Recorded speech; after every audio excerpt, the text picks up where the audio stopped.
Alright, and here we go. Welcome to another night of Night Rights. It is currently November 28th, the night of Thanksgiving. To all you Americans in the audience, I hope you're having a good one. Whether you're with family or not with family, you know, at least there's good food and company, am I right? That made no sense. Hey, what's up? We're gonna see how long this lasts because I'm already food comaed. But in any case, welcome. If any of you are actually in the chat right now, thank you for coming and joining me on this Thanksgiving night. I hope I'm not pulling anybody away from their families. I hope that I'm offering you a good time wherever you are. Companion Wolf. Hello, Companion Wolf and Lena Cat. Companion Wolf says, hello, I'm home from Thanksgiving. Headache, how are you? And Lena Cat says, hi. Welcome to the both of you. I'm surprised that I have two viewers. It's already a pretty chill Thanksgiving. All I can say is don't do tofurkey. But we'll get into that in a moment, just going through the usual spiel. If this is your first Night Rights, hello people on Blue Sky, if that's the case. Second off, it's pretty chill, pretty relaxed, it's pretty easy how this works. It's basically just, there is a chat if you go onto YouTube and view this on the YouTubes. People put things in there, and I read them and respond to them, and in between periods of that, we also have word sprints. They are 20-minute periods of productivity where you do as much as possible in that tiny little time frame. At the end of it, you take a look at how much progress you made, we cheer you on, and you go in for another round. Basically, if you're writing, that's pretty straightforward. It's just word count. If you're editing, I also like to do word count from where you started reading to where you ended, but you do you, however you want to measure that, and if you're doing anything else, it's just you talk about your progress. Surrounding that is our tangents and chatter and all kinds of other fun things. There's also an icebreaker of the night. Normally we have a question of the night, but because I was food comaed until literally about 5 minutes ago, there is no icebreaker. We have a freebie. Happy Thanksgiving. Just talk about whatever you'd like. I was also not expecting anybody to actually be in here. That having been said, I also have a little bit of a housekeeping note that is a reminder for those of you in chat. I've messed around with the volume levels. Hopefully my voice is a little bit clearer. Hopefully you can actually hear the music. If either are too loud, well, probably that's a good thing. We're comparing it to other YouTube videos, but if you start hearing me go robotic, that's a bad thing. Otherwise, if you cannot hear my voice and you cannot tell what I'm saying, or if you don't hear the lovely jazzy tunes in the background right now, please let me know, because I am trying to adjust them up so that you can hear both without any problem. Cryptic says, first off, hello Cryptic, welcome to the chat. I guess everybody's here. Just a regular streaming night, in that case. Hello. Hi, how's everyone's night? Cryptic, also thank you for letting me know that both are good. Hopefully in comparison to YouTube videos. I'll know for myself once, basically all the live streams get uploaded to my YouTube channel afterwards, just automatically. And sometimes I go through and I play them just to see how I'm doing, and also to marvel at how I think that I'm enunciating correctly, and and when I'm listening to playback, I'm actually slurring my speech. Really helps me practice for job interviews, let me tell you, because all of a sudden I understand why my ex kept on harping on me. Lena Kit says, let me go in order. Companion Wolf says, okay, I'm getting meds, and you're all coming with me on my phone. A-okay, please go get those meds. Lena Kit says, the BG music feels a little loud to me, but I've got weird hearing. if the BG music drowns out my voice entirely, like you can no longer fully understand what I'm saying, that's a bad thing. So that is also, like, I'm trying to find the right mix. I want people to hear the background music, because that's half the point of these streams.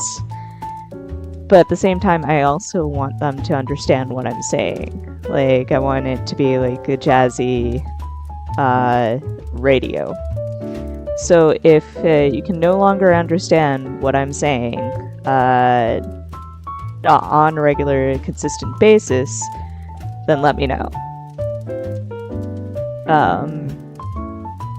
And finally, going back to Companion Wolff. I know that Companion Wolff is out, but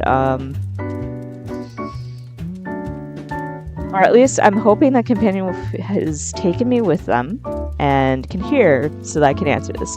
Tofurky did kind of sort of go well. There are components to the kit taste really good. Like, I like the wild rice stuffing that they have in there. That's really tasty. Leoncat says, it's just a little harder to understand what you're saying, but I can. Let me drop it down just a teeny tiny bit. Because it doesn't necessarily have to be all the way up. Alright. How about this one? Let me know if that's a little bit better. I've cranked my voice all the way up as far as it can go, so hopefully it doesn't get a little too crunchy when that happens. Music is still kind of in the green on my sliders. Just barely touching... Oops, that is not good. That was a flash of red. It's just barely touching yellow, so hopefully that's a good mix right there.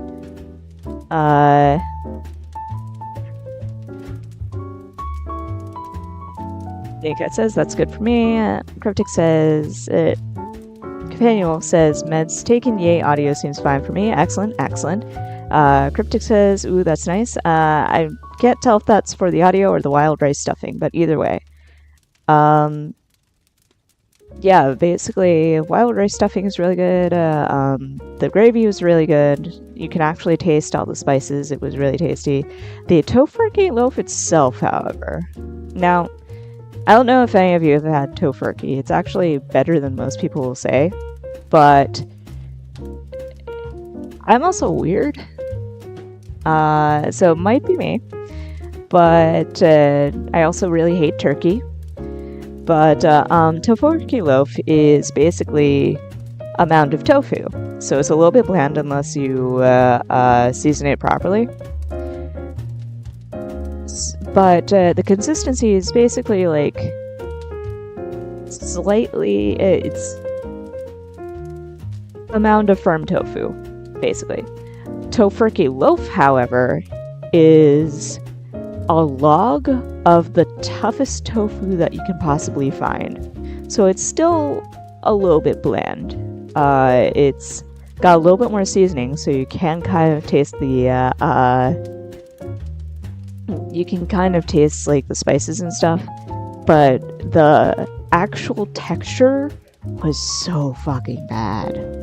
I need to figure out what to do with the rest of the loaf, because I am a huge believer in trying not to waste food if at all possible. The only time that I waste food is like whenever I have fruits and veg that are basically way overripe. Like, I don't like bananas that have gone to the mushy stage, for example. It's just ew.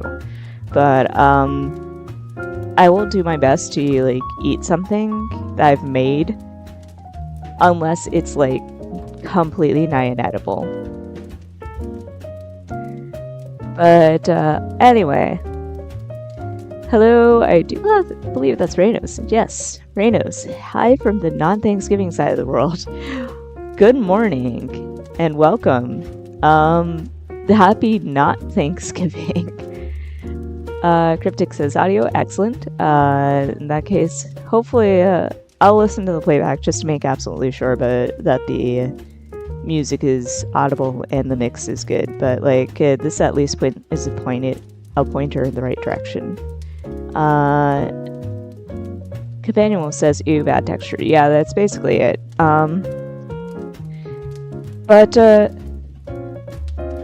that's basically, I mean, I also serve myself collard greens. I've never made collard greens before, and those did not turn out well. But other than that, like, everything else was really good. Like, the gravy was good, as I said. The stuffing was good. I made myself some mashed potatoes. That was good. Pie. I've been basically, like, bouncing back and forth between Final Fantasy and cooking all day long just for funsies. So, like, running around both in-world and out, and then food coma-ing myself, and here we are. But how is everybody else? How have your Thanksgivings been going, or non-Thanksgivings, as the case may be?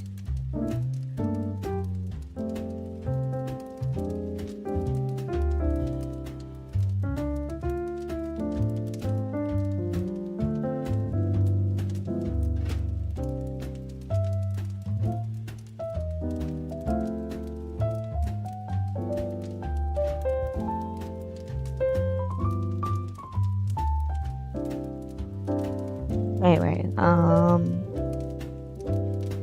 me adjust the volume back up for my voice. That is cranked up all the way, never mind.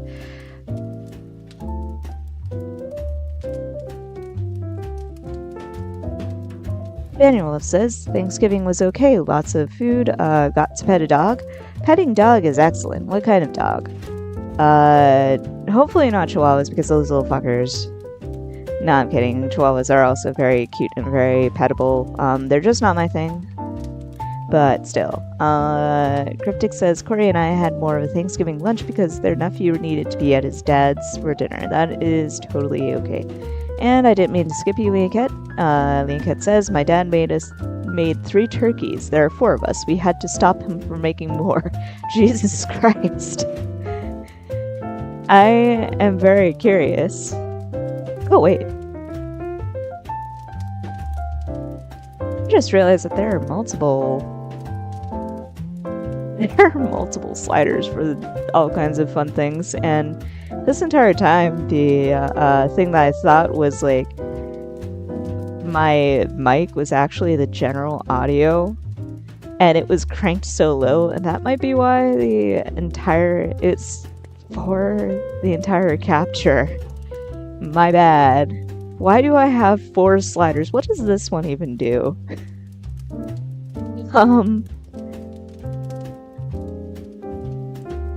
Wow. Okay. That's funny. Anyway, back to the chat.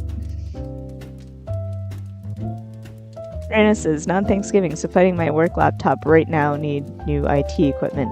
Ugh, that sucks. But at the very least, any of the delays that you might be encountering right now are not your fault. Eh?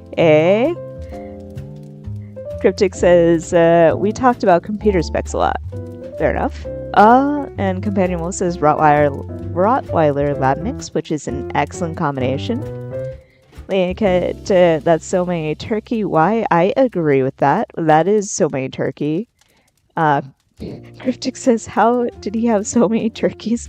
I am so glad that we're all on the same page about why is there a math problem. Why are there math problem levels of turkey in Leoncat's life right now?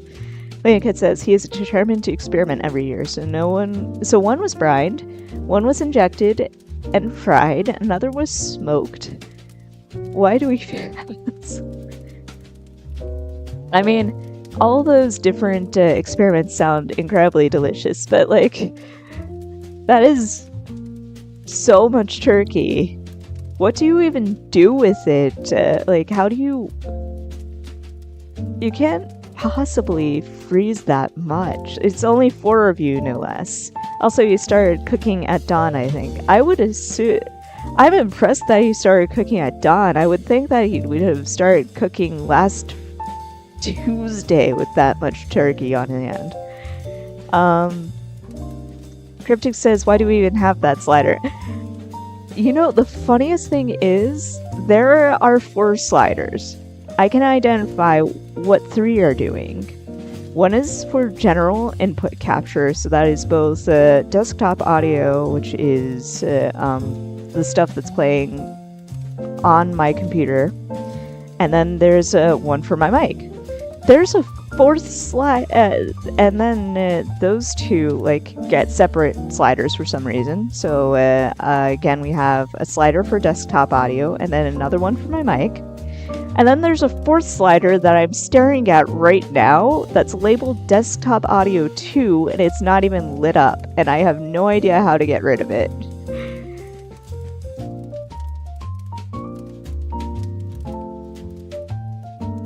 Anyway, Cryptic says your query's on what you do with all that turkey is feed it to your cats. That is...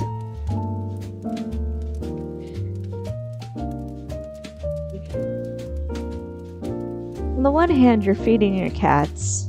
I guess that's not wasteful. But on the other hand,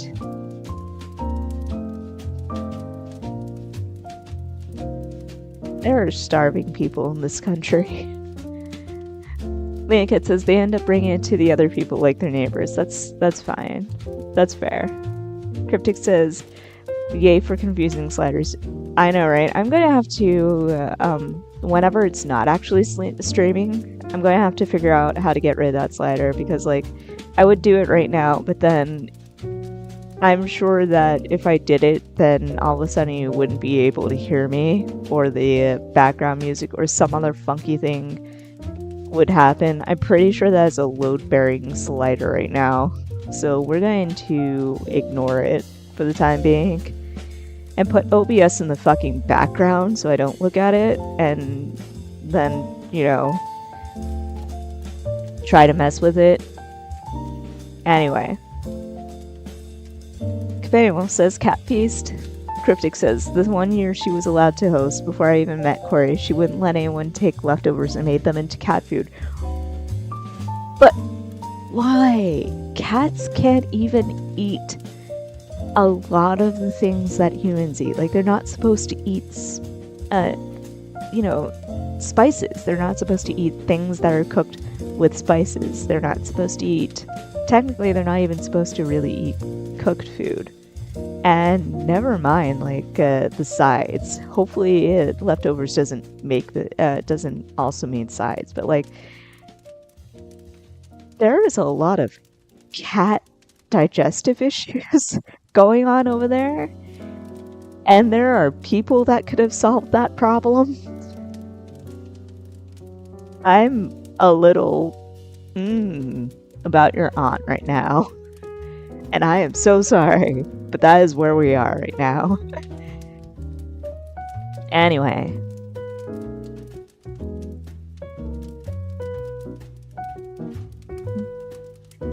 Cryptic says, yeah, she never got to host again. Good. Take away that woman's hosting license. God, I hope she doesn't take somebody else's leftovers and give them to her cats. Like, I am dead serious. Do not give your cats people food.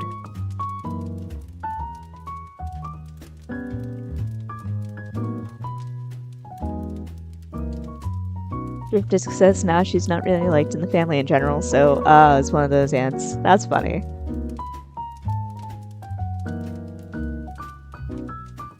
Anyway, it is also 8:27. I know that we're all in Thanksgiving land, except for Reynos, who's in work, and technical difficulty at work land, and again, I am so sorry. But, if anybody else is up for fighting off food coma, we shall proceed to the fun bits of the chat, which are the word sprints. So take this time to like drop into the chat what you're working on, if you're working on anything at all. If you're completely dead inside because you are crammed so full of Thanksgiving food that there's no room left for thoughts or soul, that is completely valid. You can say so in chat. As for me, I had finally finished chapter 15 last night. So I started on chapter 16. I'd only just gotten started, and it's supposed to be like a kind of short chapter. It covers everything that took like 2 chapters in the last draft. So fingers crossed it will actually go fairly smoothly.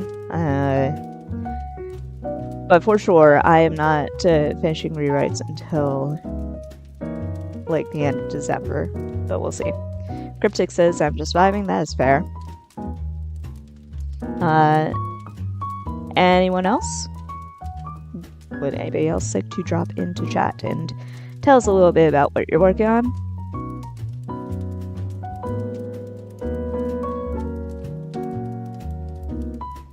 I might even go back and revise an earlier scene. Daniel says, words. I am writing fanfic that is not safe for YouTube. It's an experiment to test my abilities. It's totally cool. We have only I have only 23 followers and only like 5 consistent viewers to stream, so like you can say that you're writing porn. No, I'm kidding. Go ahead and test to your heart's content. That is the beauty of a fanfic, and that does include like doing sexy stuff. Like I've done that before in order to determine that I don't like writing sexy stuff. Like that is what fanfic is for, to explore your boundaries and see what happens. So have fun.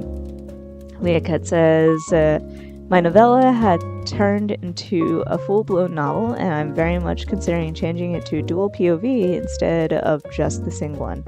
That is very ambitious. Let me skip also to your other bit. But tonight I might just try to get some words in on a scene I started rather than tackle reworking my outline. That is fair.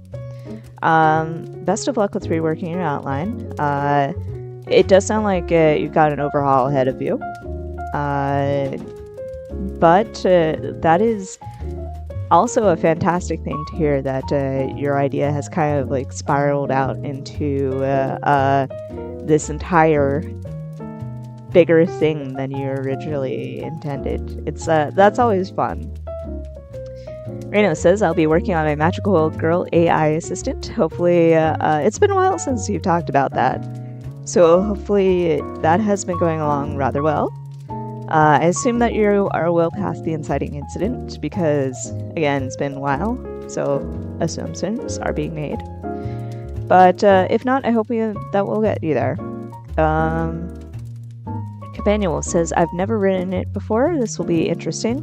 That's totally cool. My advice is just follow your instinct. Follow what feels right to you, and if you hit a wall that's like, nah, it's if you hit a wall that's not for plot reasons, like it's not writer's block, it's just like I feel that weird feeling where it's sort of like, nah, I don't feel right doing this, that's when you know to stop. But like beyond that, like just follow wherever your nose goes. Rena says, I'm at chapter 2 and the AI assistant is running commentary on my MC's day. That is hilarious. Hopefully a sassy commentary. That having been said, we shall start in a minute or so. So pull up your documents and settle in. Shake out your wrists, make sure that you're warmed up. Make sure that your fingers are all warmed up, because this is going to be a marathon. Take a deep breath. Really inhale deep. And let it out slowly so that you relax. And also, quick note. But I know that last stream we had battle music and 2 Steps from Hell going on in the background. For the first sprint, we'll do jazz, and if we feel like switching over to that for the other sprints, we will. But right now, it's just sort of like, let's calm ourselves, get into that zone.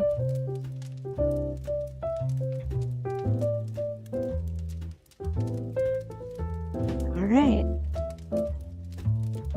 Without further ado, Raina says, echoing the instincts for not safe for work writing. Usually the characters have their own safe words, essentially, yeah.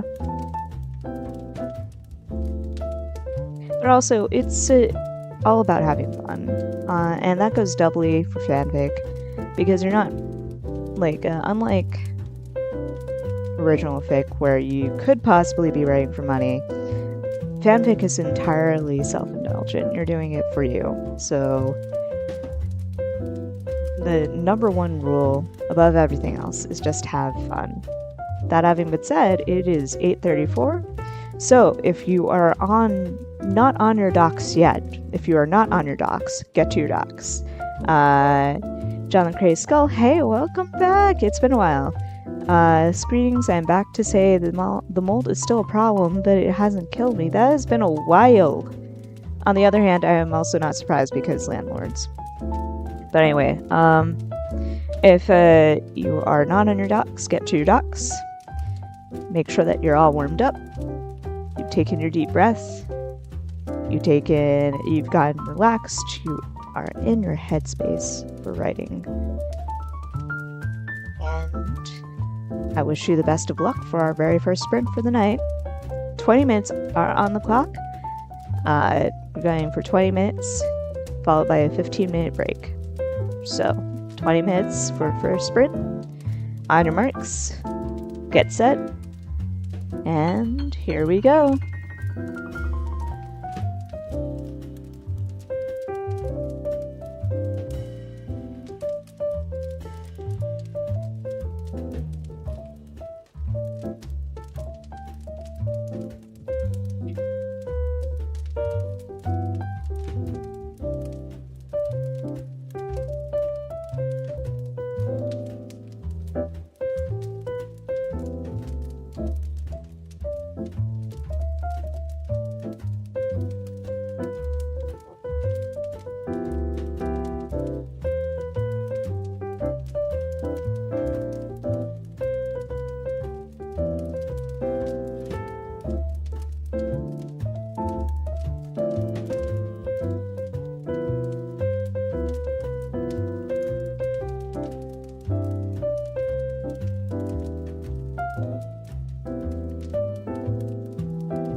Alright, and that is the first of our 3 word sprints. There are going to be 3 tonight, as per usual. How did we do? I had 390, which is not bad. I actually went back and started rewriting one of the earlier scenes.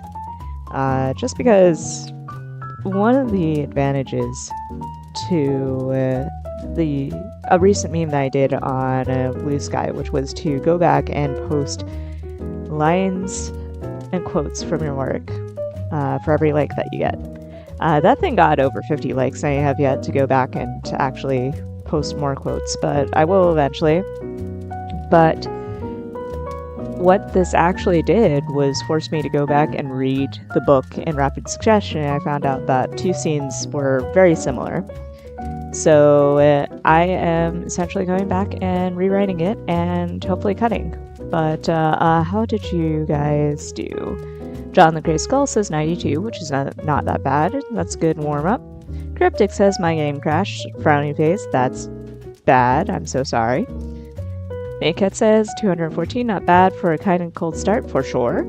Companion Wolf says 504, which is, as always, impressive. Hopefully those are words that you feel comfortable about. I know that you're experimenting. Reno says 174, also excellent.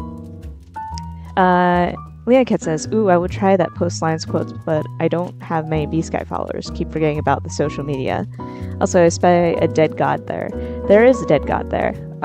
This is one of the dream sequences that happen for several Mick chapters and then just kind of peter out. Oopsie doodle. But, yep, I am slowly working my way through what the scene is supposed to be, considering the fact that most of what this originally was is done better in the other scene. But in any case, I highly recommend getting on B-Sky now. It has really taken off. I know that social media is not everybody's bag, but it really is in a lot of ways better than Right Player. Not gonna lie. But it's a very welcoming environment. There are a lot of events that are geared towards not just talking about your own work, but also uplifting other people, and there is a genuine effort to uplift other people, so that's fun. Plus, there's also pitch events, so if you're thinking of breaking into the professional scene, as I am, there's that. But also, pitch events are really great ways to meet other people as well.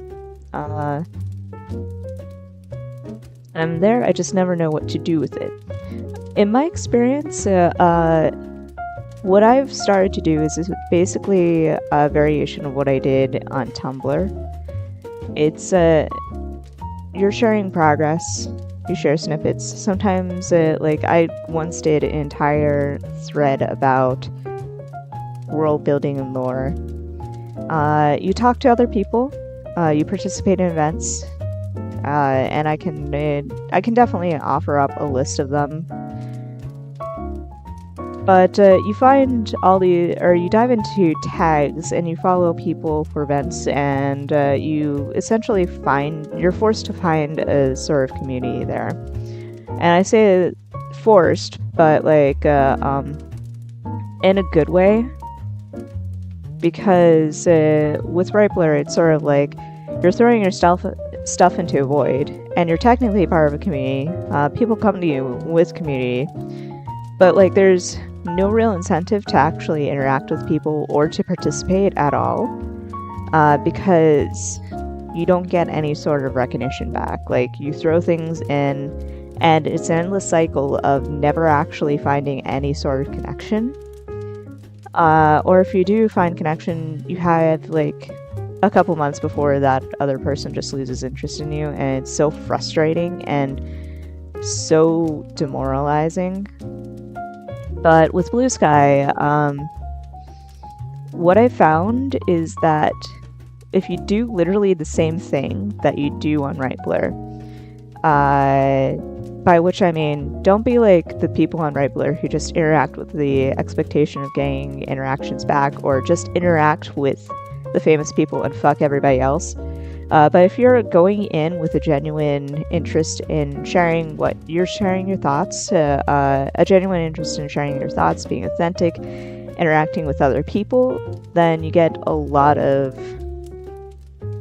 feedback back. So like, there are people who will drop into, I'll make like this shit post, and all of a sudden there are people who are responding to it. Just because, you know, people are more likely to talk to you on Blue Sky. People are more likely to take an interest in you. And part of me feels a little bit bad because, like, I'm at the point of following a lot of people that sometimes I check, sometimes I check people's B Skies, sometimes I forget about doing so, but, like, ultimately, like, there's less pressure, despite the fact that it's definitely designed to be more social. The only real difference, besides the fact that you get positive interaction back, is that you have to be very aware of your word count. But excuse me, well, something spiced up my throat there. You have to be a little bit more conscious of your word count, but it's gotten a little bit easier now that they've introduced the ability to add on posts and create threads before posting. So, like, it's a feature that you saw on X, where sure, you had 250 characters per skeet or tweet or whatever, but there's a little plus sign and you can add on another skeet before you hit the post button. So I kind of abused that, but even before that was the thing, I just, like, it was no big deal. You can just add in. It's so low-key. Nobody cares. But overall, like, it's definitely, there is some adaptation. There's a little bit of a learning curve to jumping into Blue Sky. But I still recommend doing it because, like I said, Rightblur is just, like, it works for some people, but it's very exclusive and very difficult to really get a foothold on. But I've found that, I guess it helped that Tumblr didn't really give me a choice in where to take my bullshit because of the stupid ass shadow ban. For those who don't know what happened there, basically, I had opened up a Discord and had tried to share the link to the Discord via DM with several of my friends. I got to DMing the link to one friend before the bots shut me down. It took them 5 months to finally get to my appeal and unlock my account. And when they did, they were very like, I'm treating you like a criminal, and I'm not actually listening to the idea that, you know, our bot made a mistake. So, yeah, I know that sounds very Karen, but it's literally like, there are porn bots on that website. I can't tell you how many times I've reported pornography being sent, you know, straight into my inbox.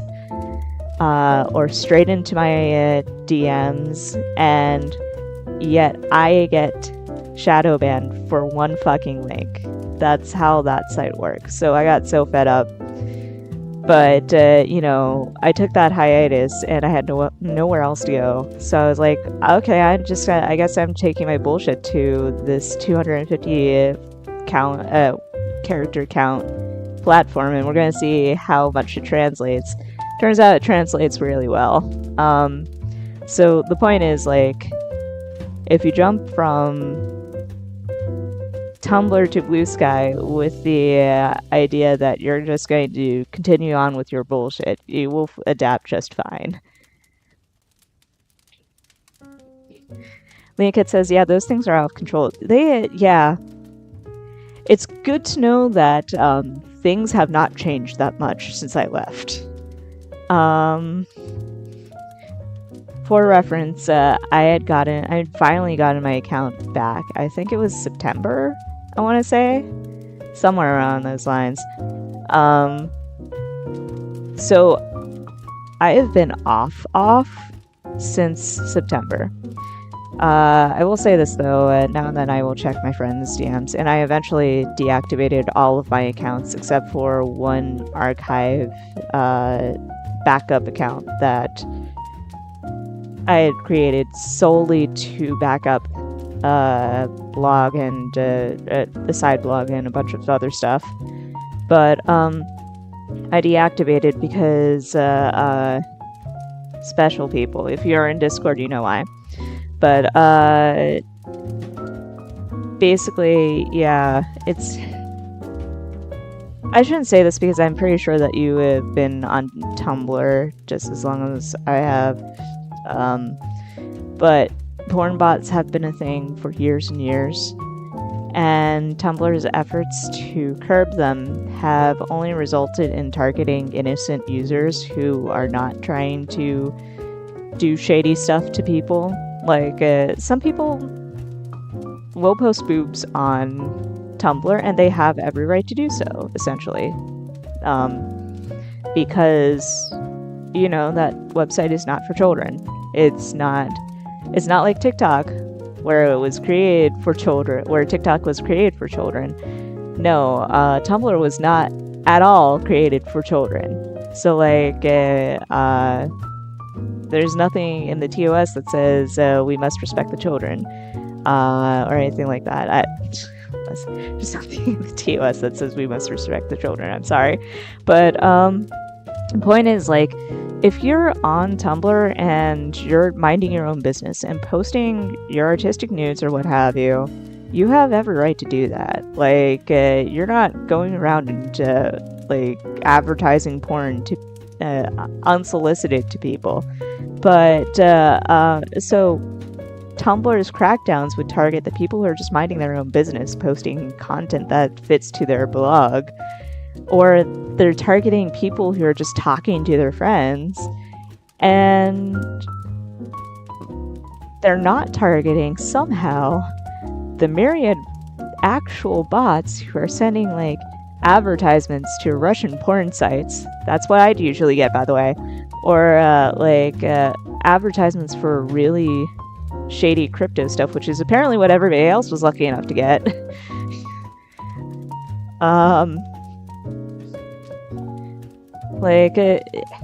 It was the dumbest thing.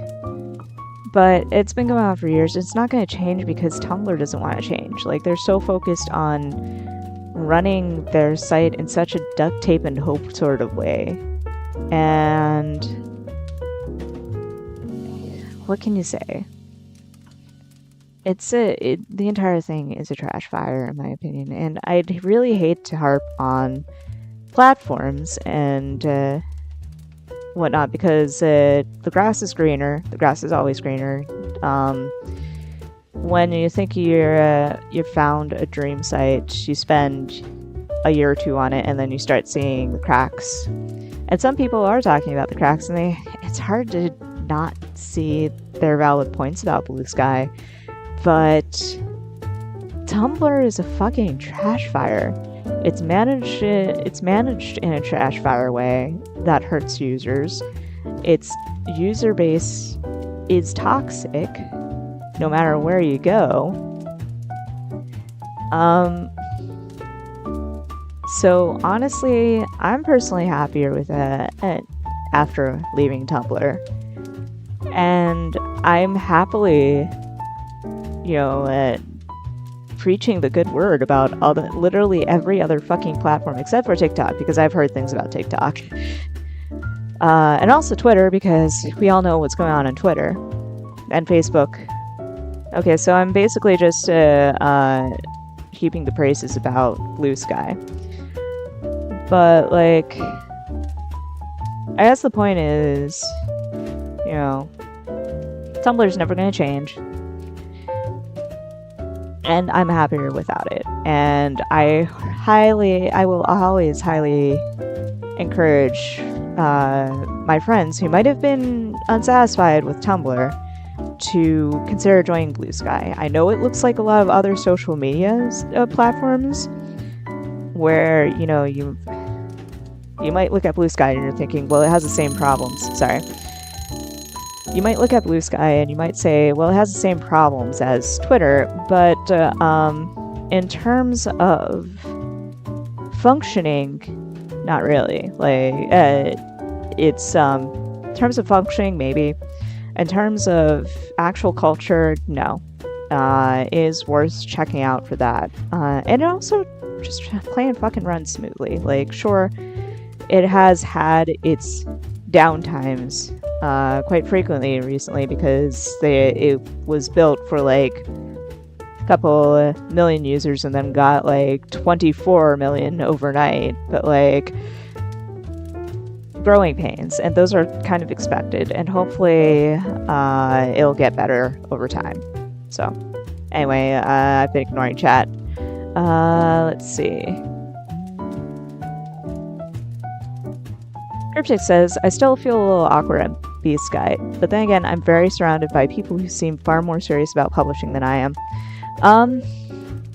That is kind of the downside of Blue Sky. A lot of the writing community is more geared towards people who intend on publishing. I'm not sure what the fanfic scene looks like, because I intend on publishing, so I'm the wrong person to ask for that. But I'm sure if you start digging around, you'll be able to find people who have no intention of publishing. I feel like Reynos might be a good person to ask, because Reynos talks about fanfic here and there. But don't quote me on that, and I apologize to Reynos if that was dragging them out into the open. Cryptic says, makes me a little nervous, but that's on me. Leah Kit says, bunch of potato people running it, meaning Tumblr. Yeah, that's basically it. It's staffed by Automatic. They have actual offices. It's fucking Automatic. They should have a better team than what they have. And I will always kind of shit on Automatic because, like, an old college friend worked there, and sort of like, it had that cult vibe to me when they talked about it.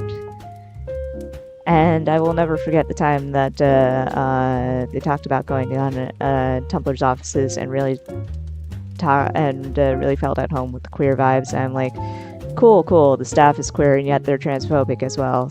That's great. Anyway, Cakes, welcome. First off, hello and welcome to the stream. You're new, but I know who you are. Hello. Just drive to Tumblr is a trash fire, and I can honestly agree. Yeah, basically. I think we can all agree that Tumblr is a fucking trash fire. It's a wonder that it's still fucking functioning. Like, you would think that it has had the reputation of a website that is slowly dying since, like, Obama was in office. And it's a wonder, really. Leoncat says, I think I was, like, user 70,000 or something on Blue Sky. That's impressive, but also, yeah, it's really grown since then. Cryptic says, I would like to publish someday. I just have to no idea how I'm going to get there. It takes steps. It takes sitting down with a community that supports you and letting yourself learn from them, essentially. That's my best advice, really. Like, if you're thinking, because, and I'm speaking as somebody not only who intends on writing, but also is a publishing professional. Like, I have worked in publishing for 10 years. Granted, not at the moment. I'm trying to get back into it, but these fuckers keep on rejecting my applications, but whatever. But,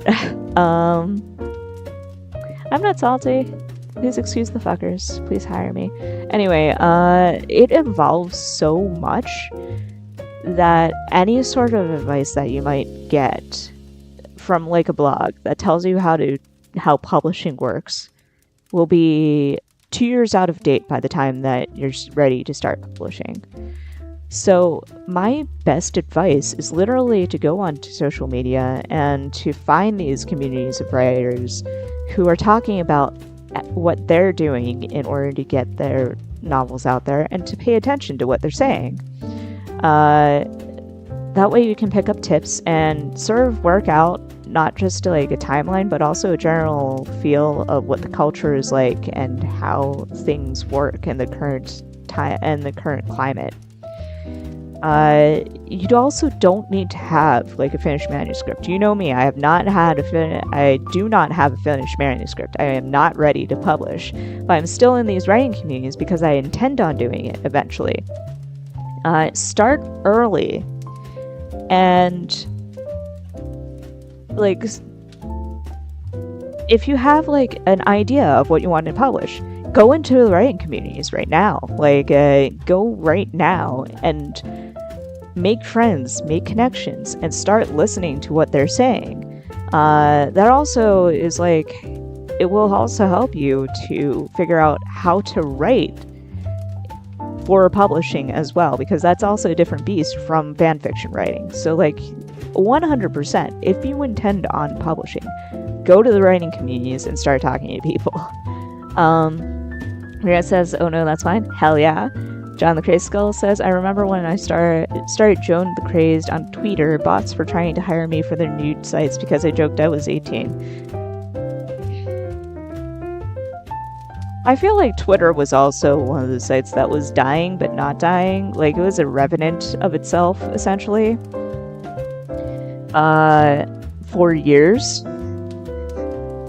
Like, I don't remember a time when it was not also a trash fire, but Twitter has had the virtue of essentially being part of the cultural zeitgeist beyond just like niche fandom interests.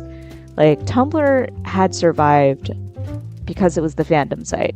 Twitter survived because literally everybody was on it, like from fan people all the way up to elected officials. So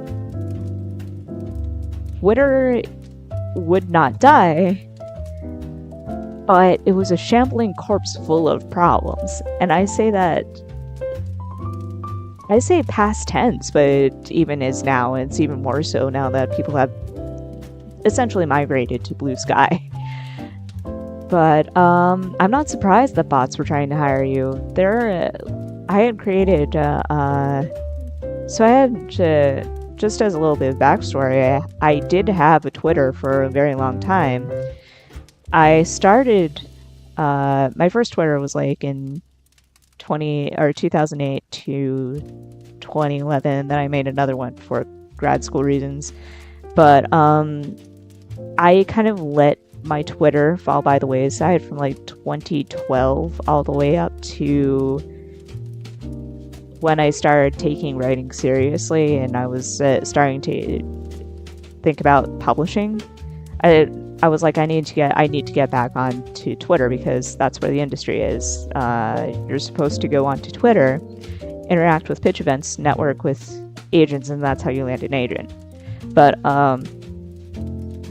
I had gone back on there in like 2023, 2024, and it was nothing but bots. Like, bot scammers would drop into my DMs, try and make friends with me and shit like that. Or there would be another bot. It would be another bot every single day just following me. I'm like, I can't keep up with this. How do people live like this? Like, it was literally a bot a day that I'd have to block and report. It was so dumb. Reina says there's some fanish stuff on B-Sky, but it's a little more on the pro side. I'm just on B-Sky for the Japanese fan artists that have had enough. That's fair. I can't imagine that Twitter's been kind to Japanese artists as of late, especially with the downturn that the culture has taken over there. But that is very insightful.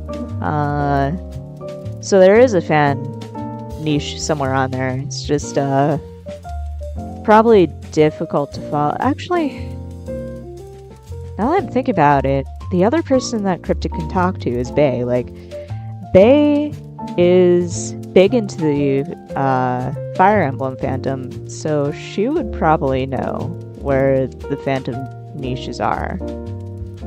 But Reno says what Reno says is right. It's a little bit more on the pro side right now. Still, if you're curious, you might want to also talk to. You might also want to talk to Bae there, Cryptic. Reno says the link throttling was quite hurtful. Oh, I have not heard about the link throttling. But I can see that happening. Like, every single policy that Musk has put into that fucking website has just been an absolute nightmare for it, and I don't blame people for being like, I've had enough. Anyway, shall we get started on the next round of word sprints? For people just joining, word sprints are fairly easy. It's just like period productivity. You'll get the hang of it as we do them. But Rena says K-pop is the next big fandom niche I know of, but they are still on Twitter because the K-pop announcements are still mostly on Twitter. That also makes sense. Like, I fell out of what Twitter was for a long time. Like, obviously I know the bare bones definition of Twitter, but like, all I knew about Twitter is that it's politics and K-pop, and that's it. And those two things might as well be the same thing. So I can see the K-pop fandom sticking around on there. Cat says it would suppress tweets that contain links. I feel like that's counterintuitive to a lot of what Twitter was founded to do. I say this knowing full well that a lot of what Twitter is right now is counterintuitive to what Twitter was founded to do. But, like, I get the logic behind that. But at the same time, why? Like, no, that's not going to help anybody. Oh no, that would cause many problems. Anyway, good to know that Twitter is still a trash fire. I mean, I've known about that thanks to B-Sky and the myriad of political YouTubers that I follow, but it's good to know that it's still a trash fire. It makes me feel better about being only on Blue Sky. Anyway, second sprint, right? So, 20 minutes on the clock. It is currently 9:23. We can aim for 9:25 for a nice round number to start off with, because you know me and round numbers. We have a 20-minute timer that's literally front, center, and painted red, but I'm still going to want to do, like, a nice round time to start on. John the Crazy Skull says, I have not seen a single thing about K-pop on Twitter. I mostly get Warhammer and Battletech stuff. It's more reputation. Also, if you follow stuff outside of those circles, like when I got back on in 2023, 2024, I would sometimes like read the Twitter dramas and Twitter politics because I was a masochist for a while there, I guess. And it would basically be like you would suddenly find a K-pop fan video in the middle of it, and there would be no context. I would be very confused until I realized that was just what Twitter did.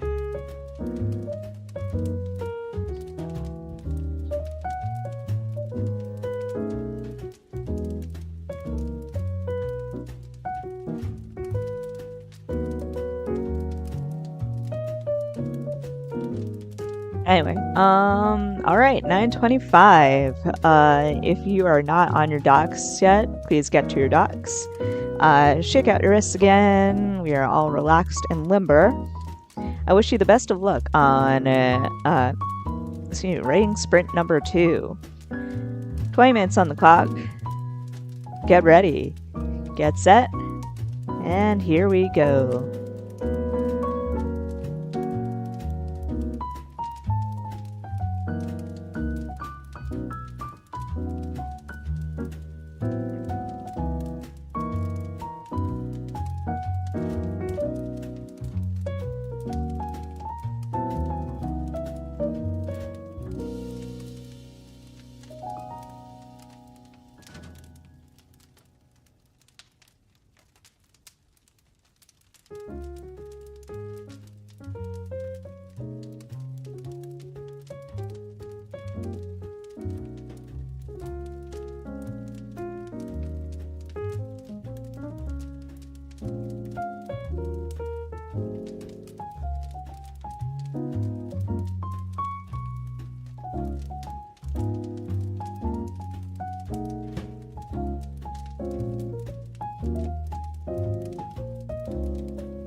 And that is the next sprint over. I can words. Just a sec. Anyway, how did we do? I was kind of like stopping and starting, but let's see. Where was I? I think. Damn, where was I? Well, I'm up to 719. I will figure it out later. It doesn't even matter. But, hello, May. Welcome. I can't remember. Is this your first one, or have you joined us for previous ones? In any case, I am so glad that you have been able to drop in. Mick is having a bad night. Yeah, he is having a slightly bad night. I would say it gets better, but it doesn't. So how did hello. First, yep, whoa, welcome. We have turned to word sprints, basically. So you caught us in the middle of one, and we have one more for the night, so you are just in time for that. Pause on the keyboard says 907. I really want to know. 907 in fucking 20 minutes or 907 overall for the night? Because with you, it can be either. And if so, I feel like we need to check in on how you're doing with your experiment. Like, overall, because I'm really interested. You are, like, your earlier one was 500 something. So if you just wrote an additional 900, damn. John the Grey Skull says, I got 41. Still very good progress. You are making words happen. And those are still more words than you had before. Lena Cat says, 268. Had to finish the sentence. Totally okay. I'm very fast and loose with the rules. If you need to actually finish a sentence or a paragraph or whatever you're working on, you are free to do so past the timer. If you even don't want to check in and just keep on writing, you are free to do that too. I am not going to be like, you must check in now. But also, I am very happy to hear that you have made 268 and that you have finished sentence. Excellent job so far. Companion says this was supposed to be a 100-word travel. That's how it be sometimes. Like, you start off being like, yeah, I'm just gonna write a short thing, it'll be fine. And then, like, 2,000 words later, Raina says 139. Excellent job so far. Companion Wolf says, in 20 minutes, this last sprint. Oh, okay, so just to clarify for everybody listening, that is 907 words in fucking 20 minutes. Jesus Christ. I wish I had your energy. I used to. But, I think I've just been working on the book for too long. I definitely need a break overall.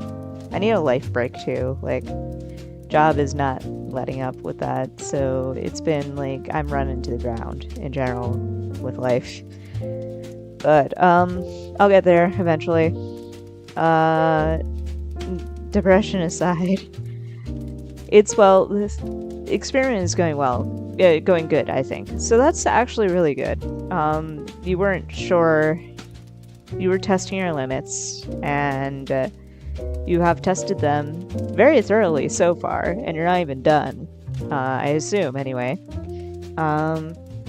But it sounds like you're enjoying yourself, and you're having fun, because those words are flowing. So I'd say this is an experiment that's turned out very successfully. Phelan says, pot after my own keyboard heart. Hells yeah. Companion Wolf is also, if I recall correctly, I don't think that we've ever really gotten confirmation about what Companion Wolf was specifically writing, just that it was not safe for YouTube. But, yeah, also spicy, if you are into spice and stuff. And also, I appreciate the hugs. I mean, it is what it is. 2025, though. Fingers crossed that'll be a better year. We'll see. But, I actually got 2 rejections earlier today, back to back.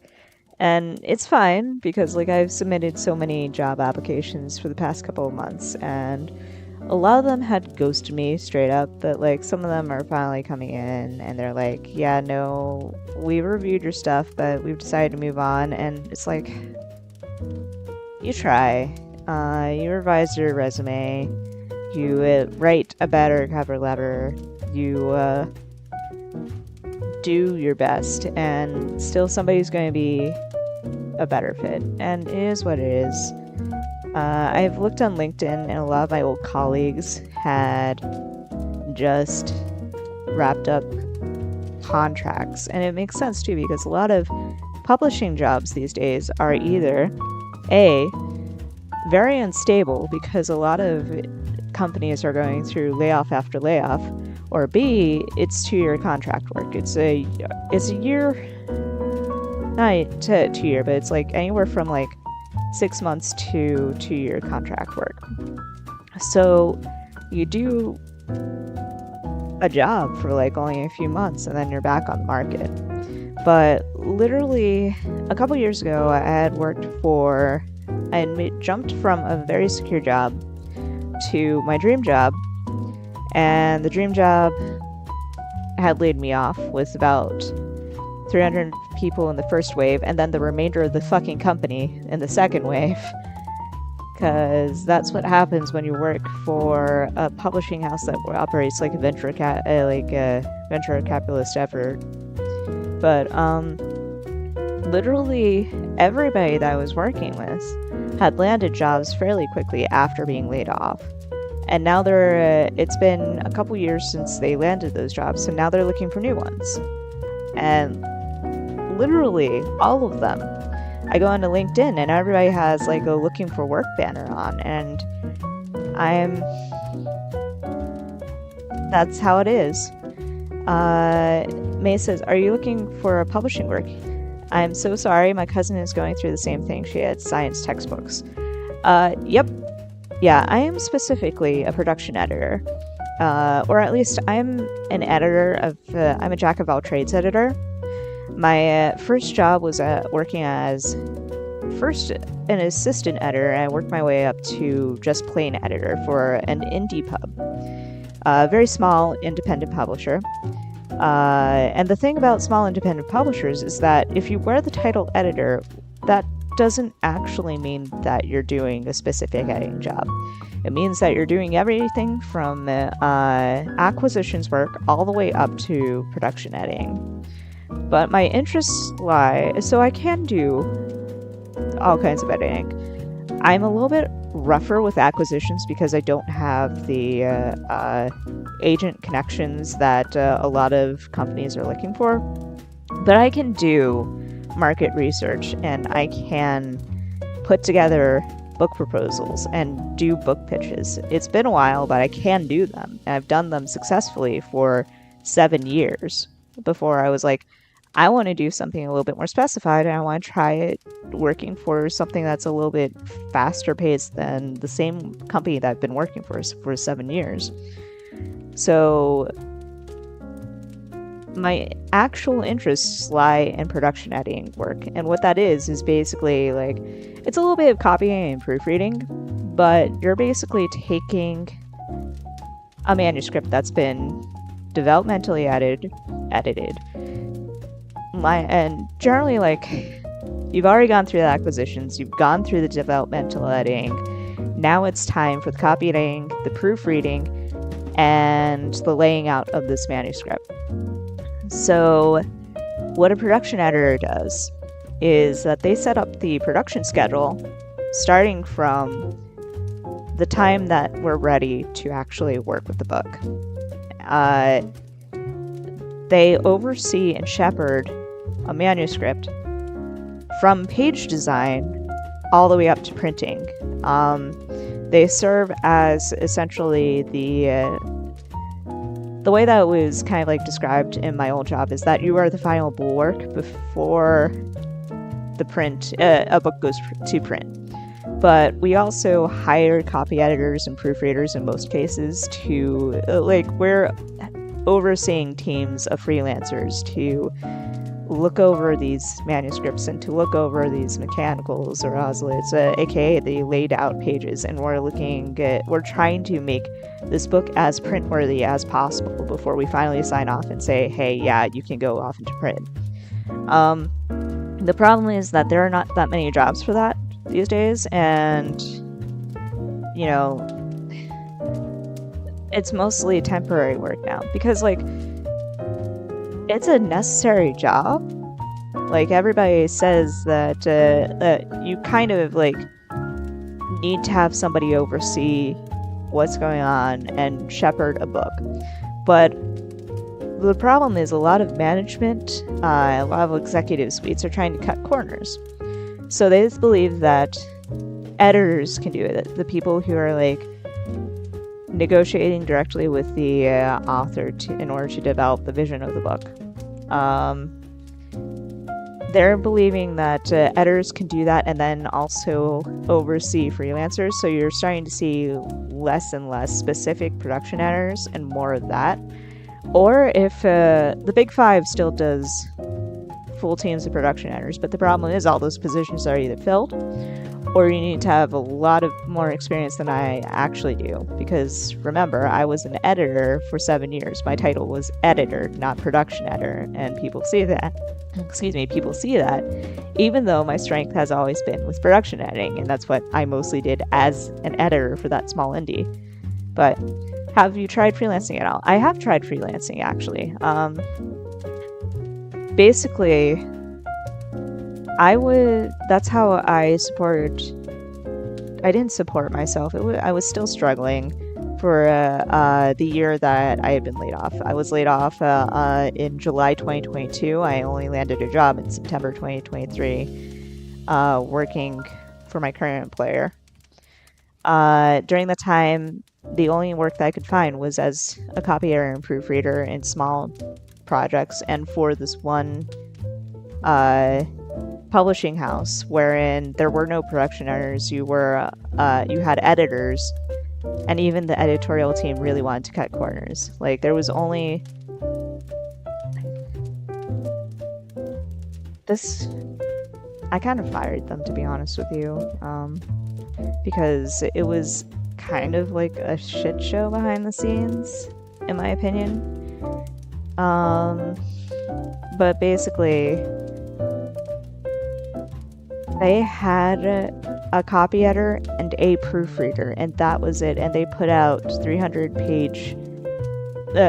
to 600 page novels that basically their whole shtick was that they would find people who were doing well on Royal Road and then reach out to them and be like, hey, do you want to see your book in print? And that's how they got their books.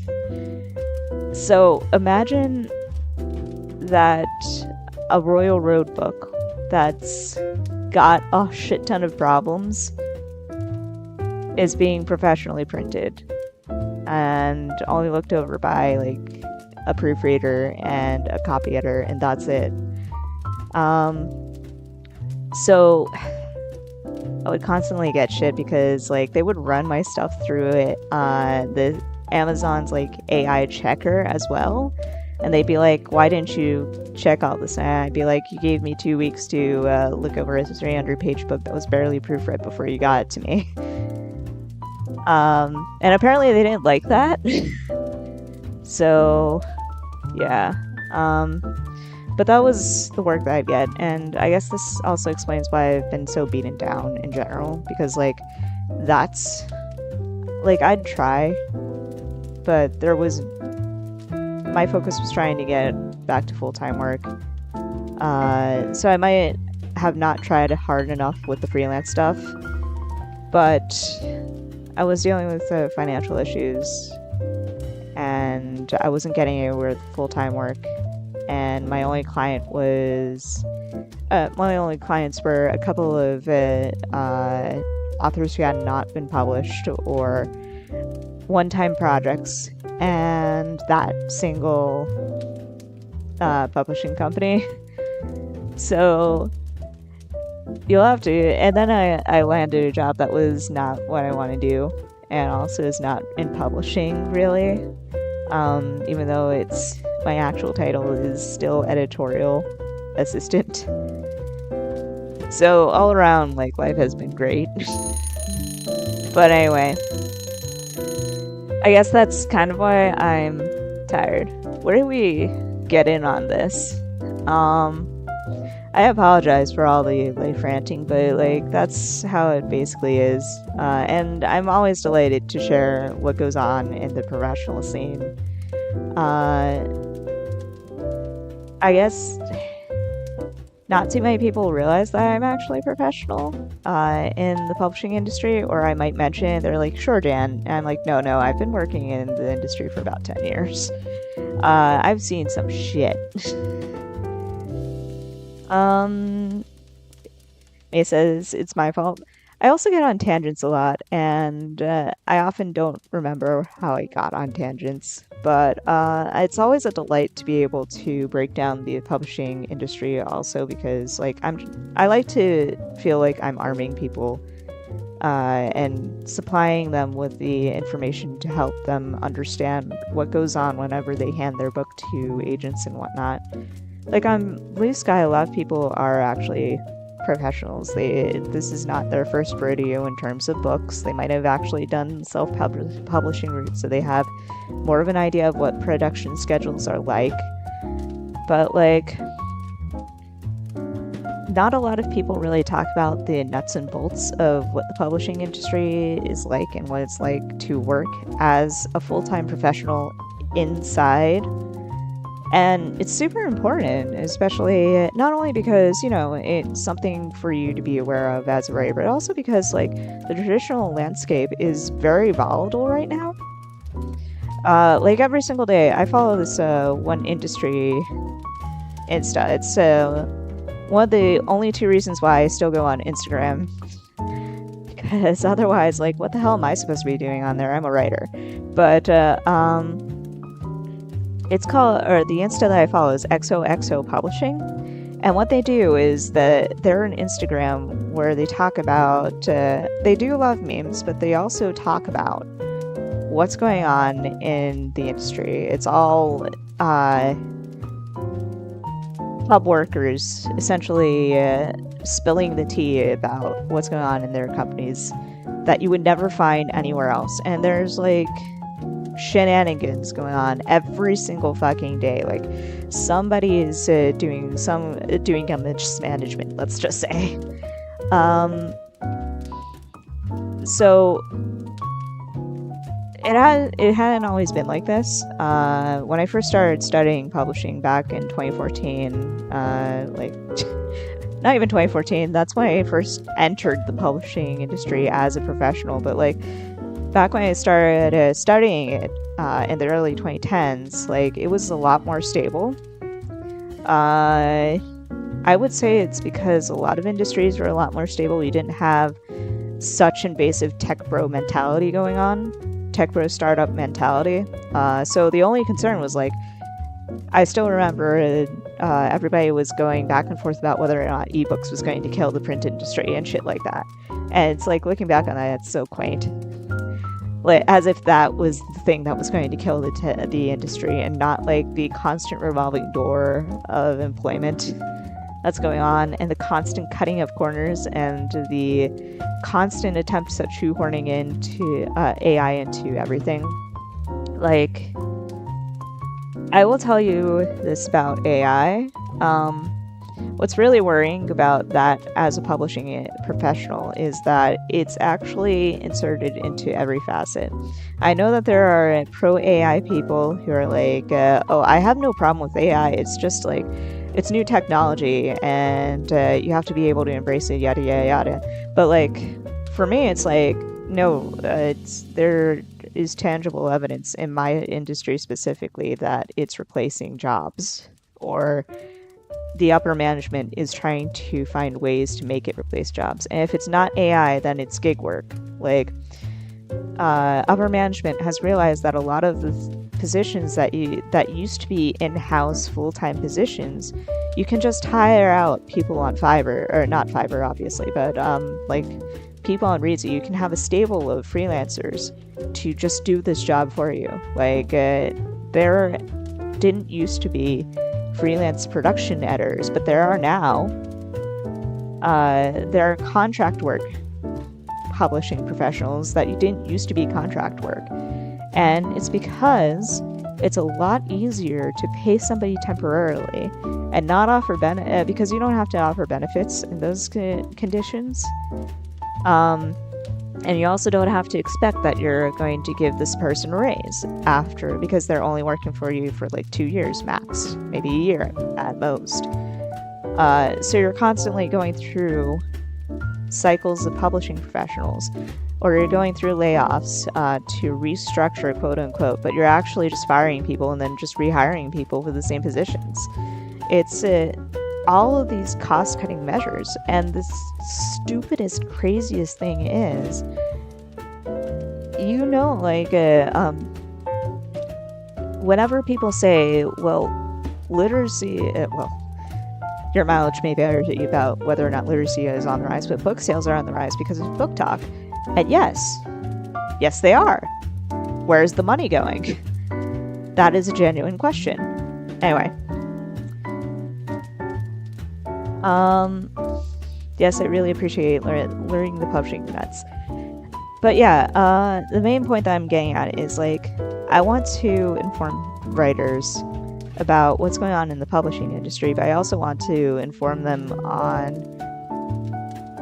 with the shenanigans, because for socialist reasons. Like, whenever a publishing union is announcing a strike, or whenever a publishing house is announcing that they're forming a union, pay attention to that, because there's a lot going on behind the scenes. There's a lot of unfair stuff that's going on, and, like, just in general, be aware of what's going on in the publishing industry if you're a book lover, because, like, if you're very much about ethical productions and ethics in, like, business ethics, production ethics, all those ethics, please also be aware of what's going on in the book industry, because it's all shenanigans, and your beloved book talk favorites are not immune to this.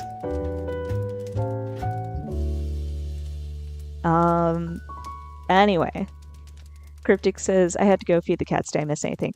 You just missed a huge part of me going off on a communism rant because I am so tired of my industry.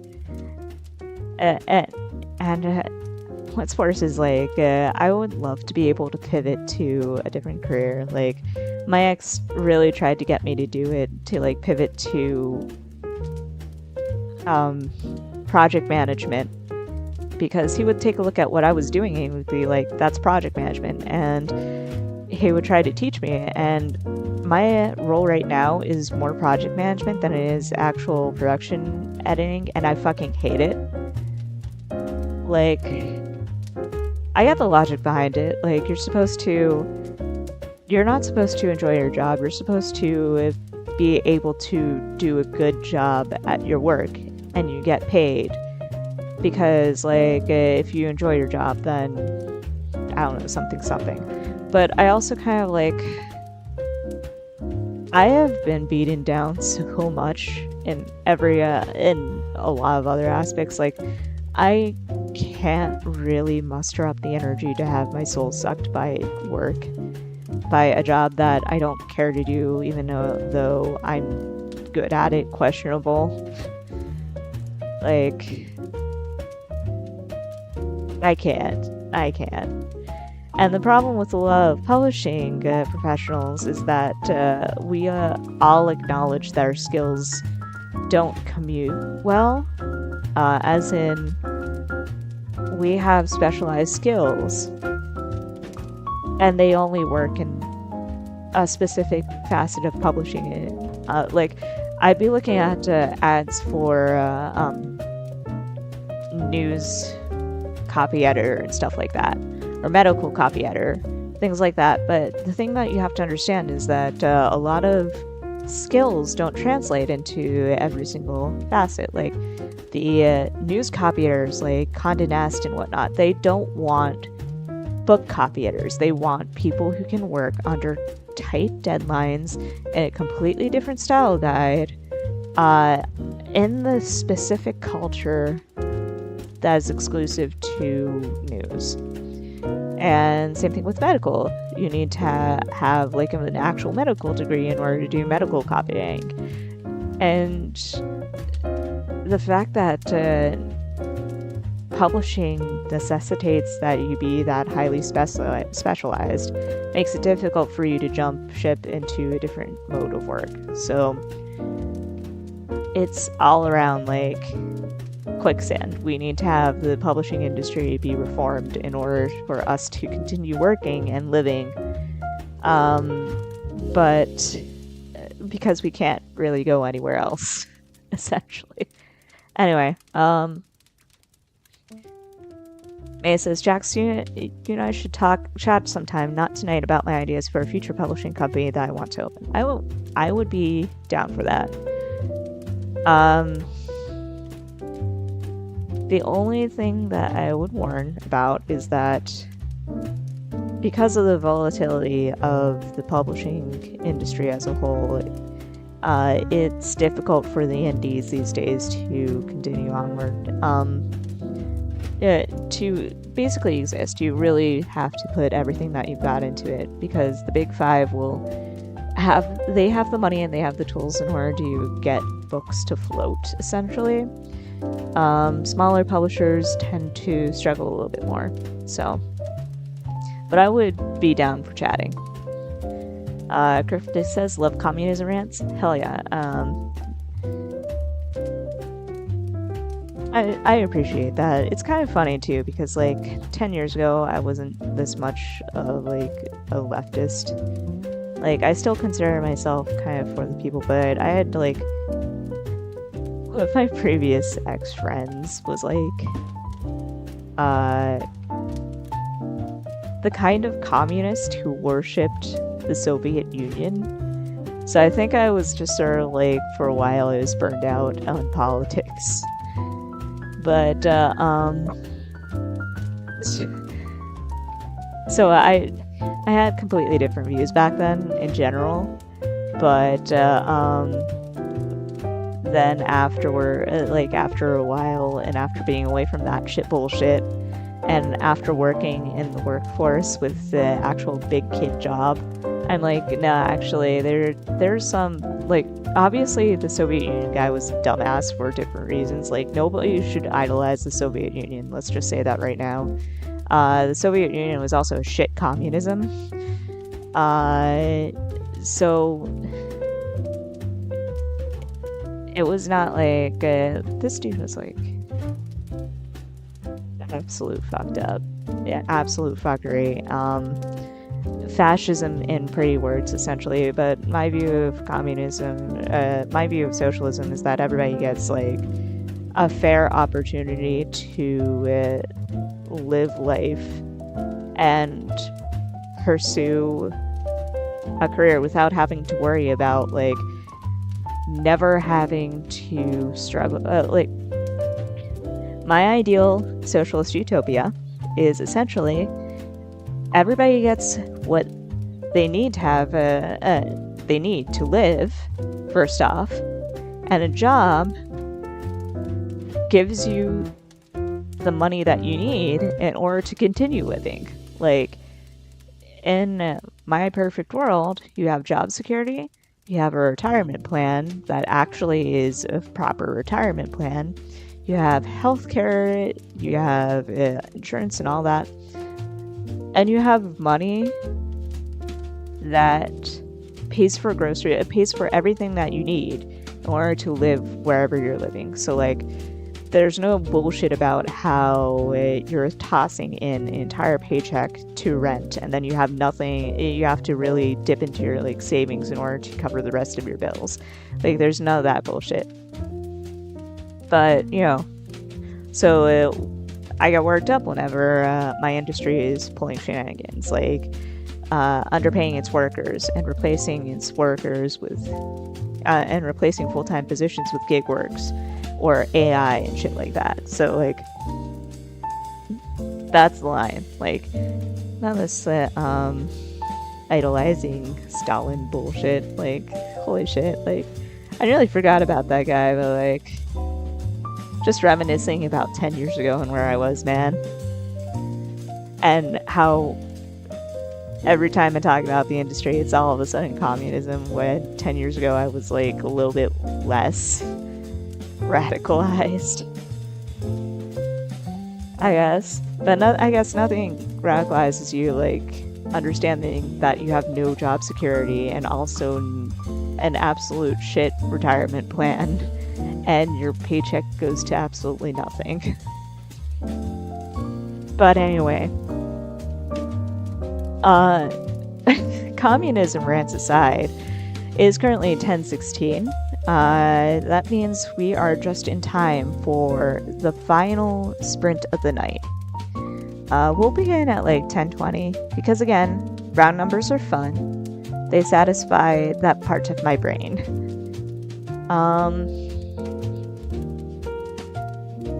But in the meantime, I guess you see my political views. We've talked about my career history and social media and writing. This is actually a very writing-centric stream, and I love it. Like, I actually feel very productive and very informative, and I'm very happy to be that person for you guys. Mayas actually asked a really good question. What's everyone working on for their sprint?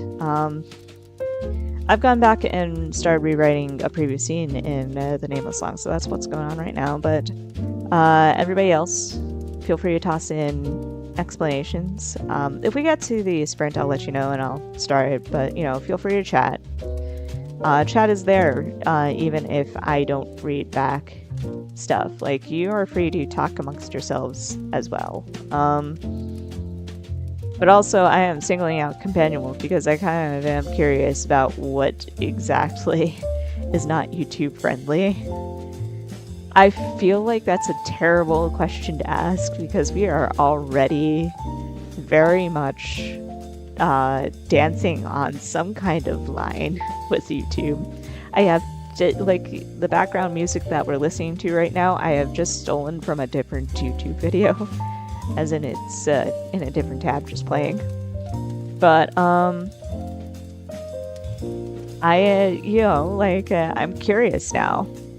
Like, what has driven Companion Wolf to write over 1,000 words as if this isn't their norm for every single one of our streams. But also, May just said that, they're writing on where polar bears smut, so like I feel like everything can be on the table at this point. Let us take satisfaction in the fact that there are only 23 subscribers to this channel and 8 viewers to this stream right now. So feel free to talk about your smut. Reina says, I'm working on the morning after my MC has turned her AI assistant into a sassy magical girl mascot. I assure you that is actually not porn. Or at least I assume it's not porn. I mean, we've talked about Reynos' idea beforehand, but now that I think about it, we haven't established whether or not that's porn. I mean that in the gentle ribbing sort of way, Reynos. Please do not take offense to that. More world building and politics stuffed into a scene where everyone is hanging out and kind of keeps looking at her love interest. That is adorable. But also, I applaud you for juggling world building. Companion Wolf says, it's literally just plot what plot, clone fucking, basically. That's fair. Anyway, it is 10:20, so right back to your docs, my peeps. Shake out those hands, take a deep breath, get centered on this final sprint. I'm wishing you the best of luck, and as always, thank you for joining me on this fun little Thanksgiving night. But in any case, 20 minutes on the clock. Get ready, get set, have fun with that porn, guys.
Alright, and that is the ending of our last sprint. Let's see. Where did I...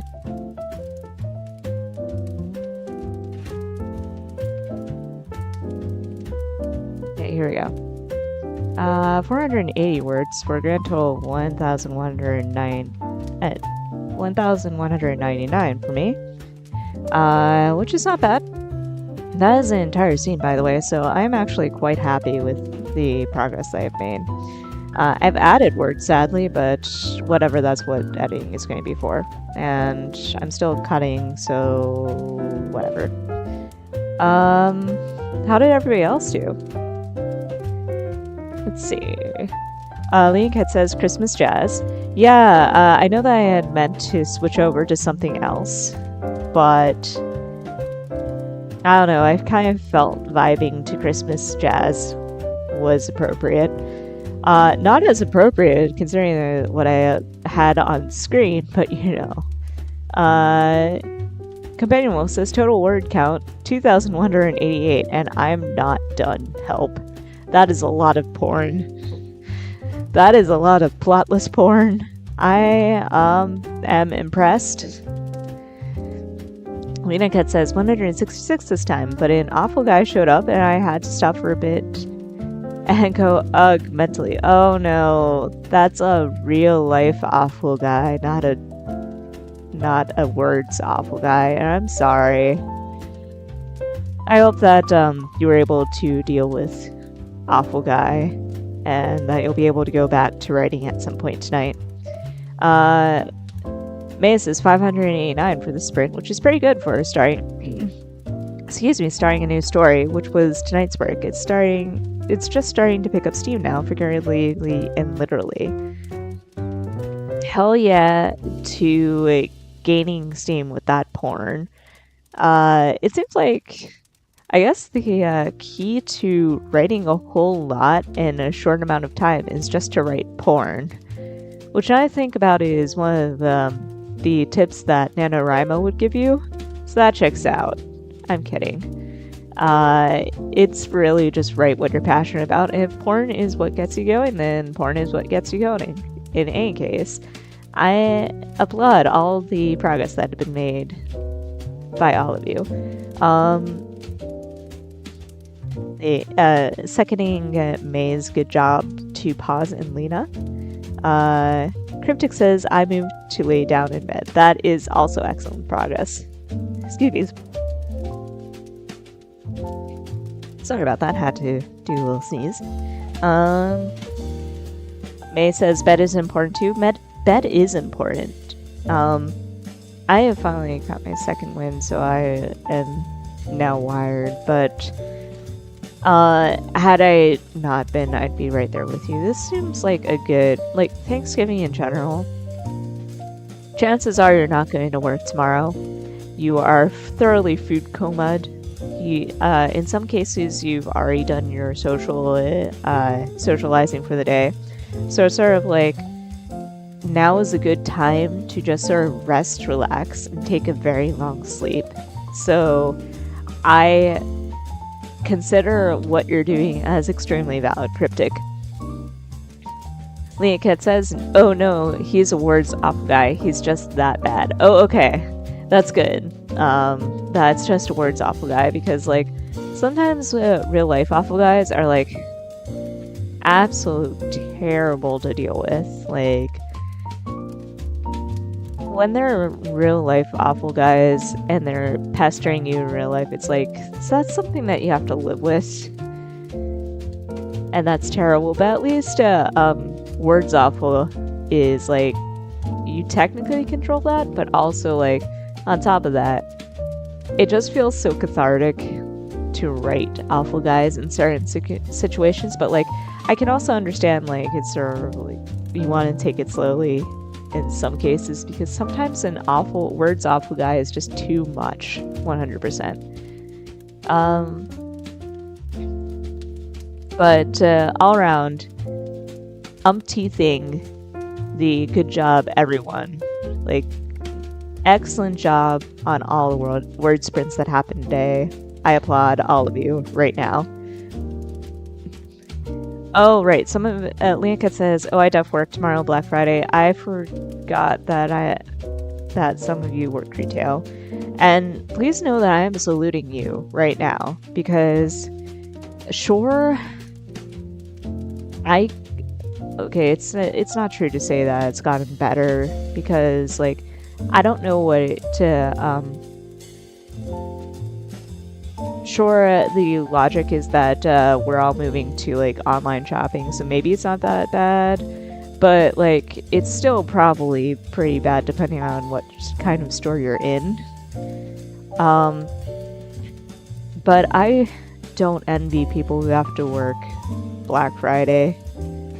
Like, even if it's not in the heyday of stampedes for TVs and shit like that, or the absolute terrifying images that, like, if you go look up Cabbage Patch Dolls in the 1980s, like, Cabbage Patch Dolls Black Friday, some of those images are fucking terrifying. I'm talking, like, entire seas of parents clawing at each other for a fucking doll. It's like, sure, we've moved past that. I'm sure that it's not that bad anymore, but it's still like, you have to deal with rushes. You have to be out there on a Friday. You have to be there during the Christmas season, and it's sort of like, if it's not bad, then it's going to be an entire month of dealing with that, and I am saluting you right here and now. You are like doing the Lord's work, just standing there and dealing with customers. But May says, yeah, I'll write for at least another hour, maybe 2, and then crash to prep for more family shenanigans tomorrow. Good luck with the family shenanigans, by the way. I have no plans tomorrow. Oh, I should probably talk about the schedule, as I usually do at this time of the stream. But basically, tomorrow's Friday, so there's going to be a stream. It's going to be at the same time as usual. It's 8 p.m. onward. It's 8 p.m. until around 10:30, 11 o'clock, whenever we finally finish off the last sprint and I stop fucking talking. But so Friday's going to be that. Saturday, I really want to go into the city,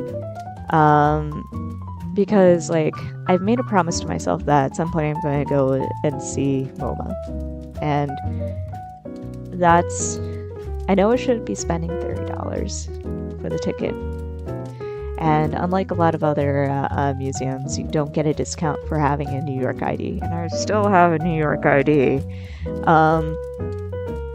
But by the way, just side point, but if you live in New York City, if you ever move to New York City, a lot of, just like as a pro tip, a lot of the museums will give you a discount for having a New York ID.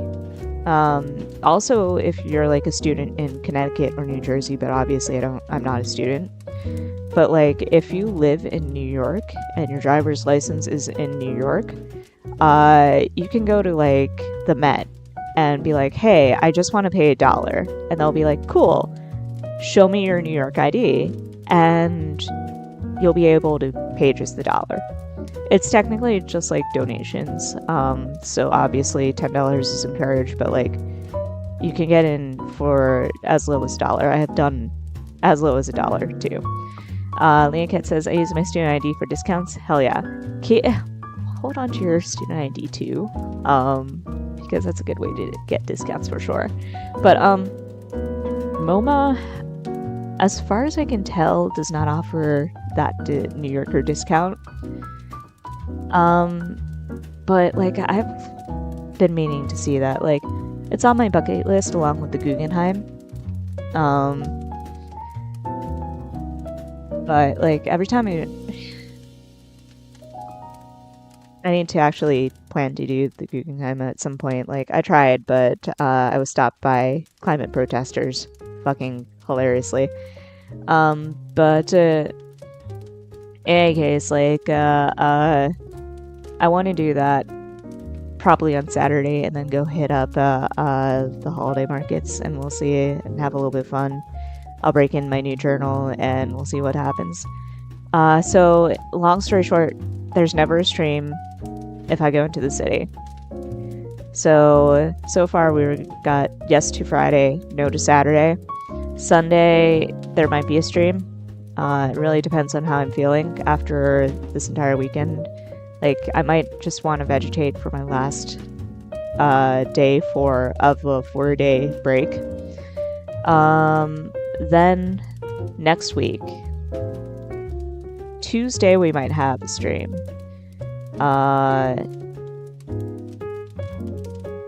This coming week is going to be crazy in terms of work. So what's going to happen is that Tuesday is going to be a free day for me, essentially. There's no D&D. There are raid days on either side of that, so no, as always, I don't do streams if I do raids, so it's never on Mondays or Wednesdays. Tuesdays tends to be every other Tuesday, so check Blue Sky to see if there's a stream happening, but I am going to say that there's a 90% chance that there's going to be a stream happening on Tuesday. Thursday, I have promised a friend to do a thing on Thursday. So if it runs late, there will probably be no stream. If it ends at a decent hour, we'll probably say there's a stream. Keep checking that. Friday, meanwhile, I am actually working. That is an event, essentially. It's one of the largest events that my company puts out. They do. I currently work for a medical education company that does webinars and live shows. Essentially, they're symposia where doctors come in and essentially do very long TED Talks of modern advances in medical technology and research. So Friday is going to be one very long day. I will actually be working for the hour, or for the hours that stream usually starts. So very likely we will actually be canceling next Friday. After that, it's Saturday I'm hopefully going into the city, so no stream then. And then Sunday, most likely stream. So, to recap, for the next week's schedule, tomorrow, Friday, yes, stream. Saturday, no stream. Sunday, maybe stream, check Blue Sky. Monday, no stream. Tuesday, most likely stream, check Blue Sky. Wednesday, no stream, great day. Thursday, most likely stream, that's our regular time. I'm going to try my best, but if we have to cancel, we have to cancel. Friday, most likely cancel. Got all that? If not, no worries, I will reiterate on Blue Sky. But in any case, for certain, tomorrow is going to be a stream. So, thank you all for coming tonight. It has been quite a Thanksgiving, and I am quite surprised that so many people have come for this stream. I am very delighted. Thank you so much for coming in and for hanging out with me and being chill and letting me go off about social media and communism and work and shit like that. I hope that you guys will be back in tomorrow for tomorrow's stream. Starts at 8 p.m. ET and runs until whenever, as I said. But if you can't come, you can't come. It is what it is. I love you guys, but I understand that real life comes first. But in any case, again, thank you. Always a delight to have you guys. I wish you a very happy Thanksgiving. If you're working tomorrow during Black Friday, I wish you the best of luck. If it's just a normal Friday for you because you don't live in the United States, I still wish you the best of luck on your tail end before you hit the weekend. May it be very smooth for the end of the week. I don't know. I'm stalling at this point. But point is, like, I hope you have a terrific rest of the night. I hope you have a terrific Friday. I hope that I meet you guys again right here tomorrow evening at 8 p.m. And I hope, you're ready to chill with me again for another couple of hours. If not, again, no worries. Just know that I love you. I love y'all. It's always a delight. And I will always wish you the best. But until then, good night. I am actually logging off.